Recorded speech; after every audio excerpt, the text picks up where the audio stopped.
For me as an orthodontist, it's very valuable to go to a meeting for restorative dentists because it's very interesting to see what they can do in their field, so I have an idea of how I can provide my patients with the best treatment.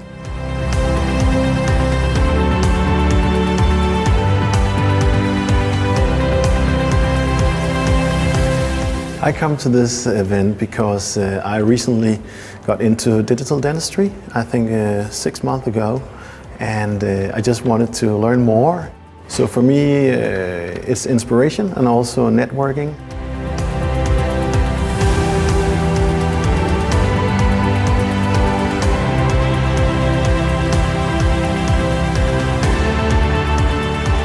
The reason why I came today was that I previously saw Nas from Ukraine, who uses TRIOS and 3Shape software to the highest level I've ever experienced.